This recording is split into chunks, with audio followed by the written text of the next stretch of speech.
Dahulu kala, ada sebuah desa yang subur tanahnya dan bagus untuk ditanami padi. Tempat itu bernama Desa Girah, yang termasuk wilayah kerajaan Daha. Tepat di ujung desa, ada sebuah rumah tua yang jauh dari penduduk lain. Pondok itu dikelilingi hutan jati, sehingga gelap meski di siang hari. Tinggallah seorang janda sakti dan anak gadisnya. Mereka adalah Calonarang dan Ratna Manggali.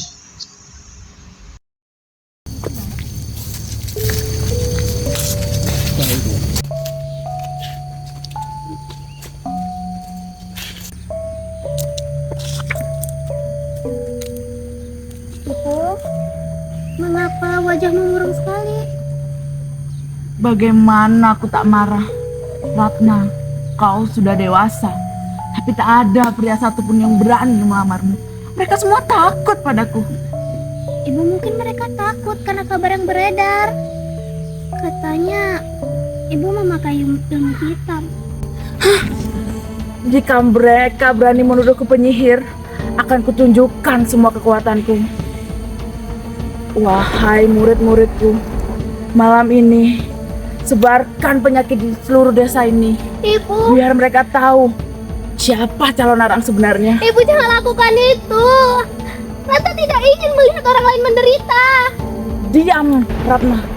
Mereka pantas mendapatkan semua ini. Iloh, sawahku gagal panen semua. Air sungai pun kering. Anak-anakku sakit semua. Ini pasti ulah Calonarang. Ya benar, ia pasti marah karena tak ada yang melamar anaknya. Aku dengar dia menggunakan ilmu hitam dan menyembah Dewi Durga. Wahai rakyat kita tidak bisa diam saja. Penyakit semakin parah. Ayo kita meminta pertolongan Empu Baraga. Ayo.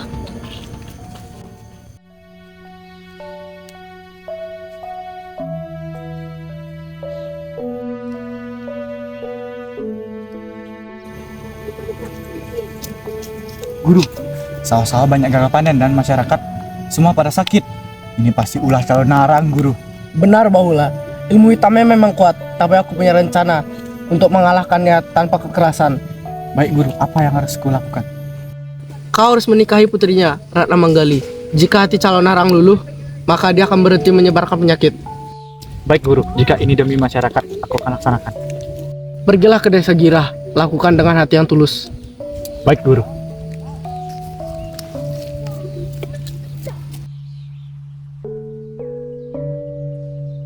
Bahula pun pergi ke tempat Calonarang berada. Di sana ia meminang Ratna Manggali. Calonarang dan Ratna Manggali terlihat sangat bahagia. Calonarang melaksanakan pesta pernikahan Bahula dan Ratna Manggali selama 7 hari 7 malam.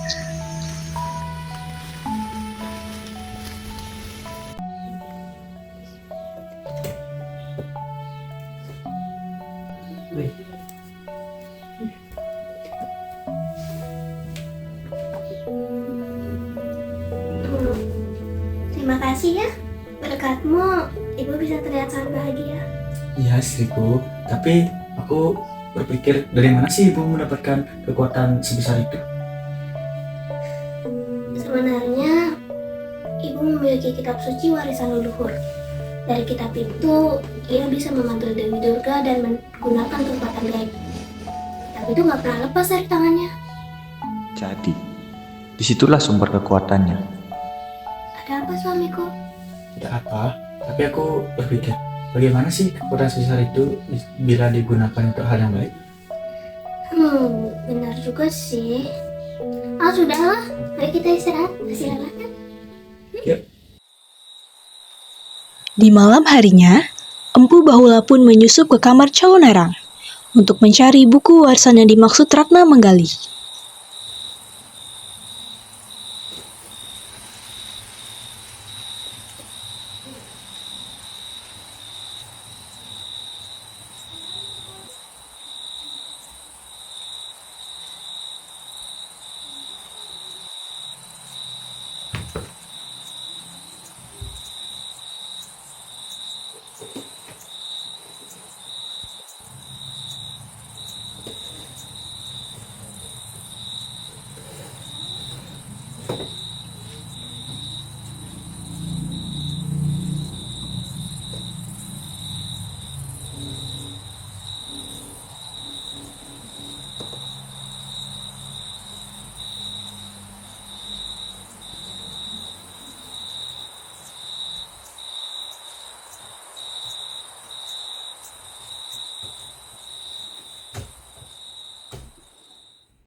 Calolarang pun mencari keberadaan Empu Barada.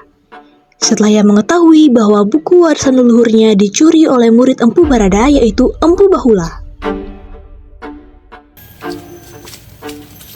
Barada, kau dan murid-muridmu telah mencuri kitabku. Calonarang, bertobatlah. Ilmu hitammu telah merugikan banyak orang lain. Tobat? Semua orang telah membenciku. Aku tidak pantas ada di dunia ini. Bertobatlah. Tuhan memberikan ampunan bagi yang mereka ingin bertobat. Baiklah, sucikanlah aku, Barada. Aku sudah tidak kuat dengan semua ini. Dengan kekuatan ide Sang Hyang Widi, semua roh jahat di dalam tubuhmu sirna dan kembali suci. Tidak, aku tidak terima tubuh aku disucikan. Aku sudah tidak kuat dengan semua ini.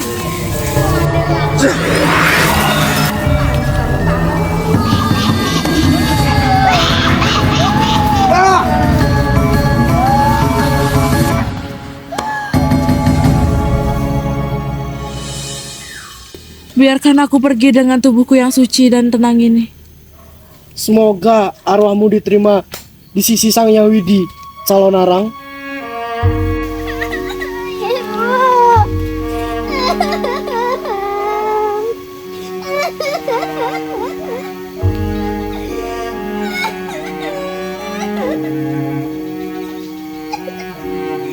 Ibu, akhirnya semoga kau bisa pergi dengan tenang dan damai. Sejak hari itu, Desa Girah kembali subur. Rakyat hidup damai. Calonarang dikenang bukan hanya karena kegelapannya, tapi juga karena akhirnya ia menemukan cahaya di akhir hidupnya.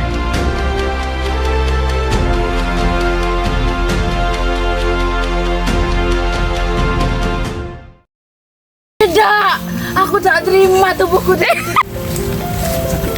Aduh. Tapi aku berencana untuk menganakmu. Sudah dewasa, tapi tak. Gak ada teman-teman kita.